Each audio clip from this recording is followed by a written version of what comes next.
Hello friends, welcome to my channel Sushant Chesswise. Today we are at the next topic, that is the practical Rook Endgames. We are at the 12th position of our topic. We have got a very important position here, case where Rook is behind its own passed pawn. We see that material is equal and the black Rook has nicely managed to block the passed pawn on a5, and even his king is well placed. It is about to take the pawn on a5. This was the position with white to play, and white has a typical technique here which makes the position winning. We must note that if king and pawn come together, then the rook, which is the defender, has a very tough task, and once the pawn crosses the 5th rank, the rook cannot stop the pawn, means the rook has to be given up for the pawn, which is what happens here. On the king side we see here that there are 3 pawns versus 2, but because the pawns are doubled, these 3 are acting like 2 for the time being, and white uses this factor here. So he goes for the typical maneuvering, king c3, king c5. At first it looks like what happened, but the main role of the rook behind the passed pawn is to make the opponent's rook passive, and then at some point this rook suddenly leaves the file behind the pawn and goes to another file which will be more useful. So here comes the typical technique, rook e1. This is the very important move, and now we see that in all lines black suffers in some way or the other. Firstly, rook into a5 instantly loses, rook e5 check, kb6, rook takes a5, king takes a5, kd4, kb4, king e5, f4, kf5, trying to go with g3, but then pawn takes g3, f takes g3, kg5 is just good because the pawn will be taken on g3, and when the pawn is taken on g3, this king has to be on g5 only, then only the game can be drawn. But we see that it is just 1 and 2 moves more to take the pawn.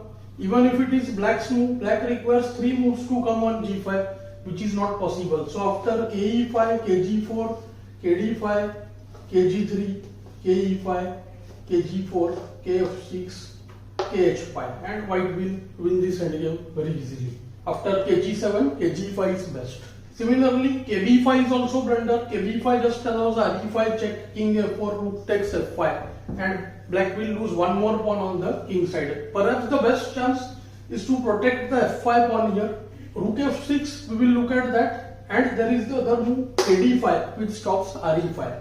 But as soon as the king goes to d5, white gets kb4, and after any move like f4, kb5, a6, rook b8 check, king a5, we will see that soon a7 and kb6 will come by force. So let's say kc5, then here re5 check, or the even better standard technique, rook c1 check, forcing the king to go away, and now a7, rook a8, k6 idea, kb7, and white wins by force. So the move f4 was blunder. Black can try rook a8 instantly here, but white again has the same technique, rook d1 check, forcing the king to go to c6, and now rook c1 check. If the king goes away to d5, now we have improved our rook placing. Rook can be used to block, rook can go to 7th rank, or rook can simply go rook c5 check, e6, and here just kb5 is good enough, because after rook b8, king a6,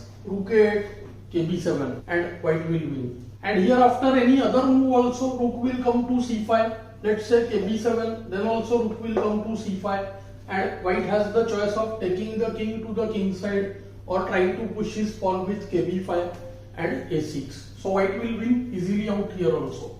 Finally, we have the move rook f6. Now we see the black rook becoming passive again. Rook e5 check, simple and effective. If kd6, then just kd4, and black is again struggling because white is set to play a6, a7. King c6, stopping rook b5 as well, but again now there is kb4.